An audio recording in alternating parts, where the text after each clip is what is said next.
အားလုံးမင်္ဂလာပါဒီနေ့မှာဒီအကူက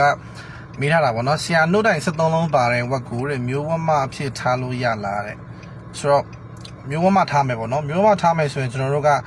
သူ့ရဲ့ guideline လေးတွေရှိတယ် standard guideline ပေါ့နော်မျိုးဝမတစ်ကောင်ဖြစ်ထားတဲ့အနေထားပေါ့နော်မျိုးဝမရှိသည့်ရှိထိုက်တဲ့ကြိမ်လက္ခဏာတွေပြည့်စုံမှုလိုအပ်တယ်ဆိုတဲ့အခါကျတော့အခုကာလမှာလည်းတကယ်တမ်းကျရင်ကုမ္ပဏီကနေမျိုးဝမမှာမယ်60နဲ့80 kg ကြားမှာမယ်ဆိုရင်တော့တစ်ကောင်အနည်းဆုံး15သိန်းလောက်ကျွန်တော်ပေးရတဲ့အနေထားရှိတယ်ဆိုတဲ့အခါကျတော့ပြောချင်တာကဝမတစ်ကောင်ရဲ့ဈေးကလည်းမနည်းဘူးဆိုတဲ့အခါကျတော့ဝမကိုသိချရွေးချယ်ဝယ်ယူဖို့လိုအပ်တယ်ဆိုတော့အချမ်းပြင်းအားဖြင့်ကျွန်တော်ရဲ့ဝမရဲ့ချစ်စစ်လက်စစ်အနေထားကိုကျွန်တော်တို့သိချယူဆိုင်ဖို့လိုအပ်တယ်ဝမကတနည်းအားဖြင့်သူ့မှာကျွန်တော် body condition score လို့ဆိုရဲ BCS လို့ခေါ်ရဲ1 2 3 4 5ပေါ့နော်အဲ့လို level လေးတွေရှိရဗျကျွန်တော်1ကကျတော့ပိန်လွန်းတဲ့ပေါ့နော်2ကကျတော့နည်းနည်းလေး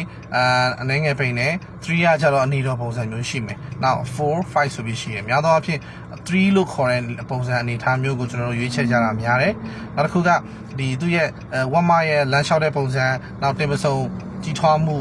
နောက်ပြီးတော့ခုနပြောသလိုနှုတ်အောင်က73လုံးဖြစ်တယ်ဆိုရင်ဒီ73လုံးမှာ73လုံးစလုံးကောင်အလုတ်လုတ်လားအနည်းဆုံးမျိုးဝမတစ်ကောင်အနေနဲ့က12လုံးရှိရင်တော့စဉ်းစားလို့ရပြီဒါပေမဲ့73လုံးဆိုတော့73လုံးပြည့်စုံတယ်ဆိုရင်စဉ်းစားမယ်တစ်ပိုင်းနောက်တစ်ခုကဒီ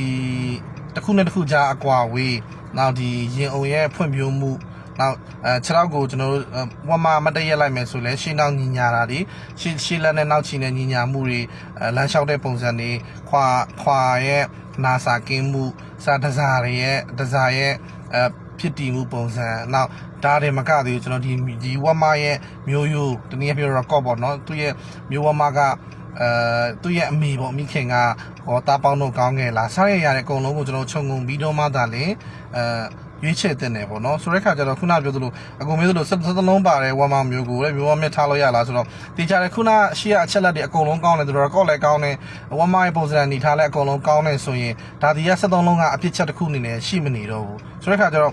အကုန်လုံးကောင်းနေပြီဆိုမှတော့ဒီ73လုံးပါလို့ပယ်စရာအကြောင်းမရှိဘူးဆိုတဲ့ခါကျတော့73လုံးမှကနန်းပေါ့ဒီနေ့အပြင်မှကနန်းဆိုပေမဲ့လည်းအနည်းဆုံး12လုံးကောင်းနေတယ်ဆိုရင်ကျွန်တော်ရွေးချယ်လို့ရပြီ73လုံး73လုံးစလုံးသာကောင်းနေဆိုရင်တော့ပို့ပြီးတော့ဝက်ပေါက်လေး73ကောင်တော့ကျွန်တော်မွေးလို့ရတယ်ပေါ့နော်ဆိုတဲ့ခါကျတော့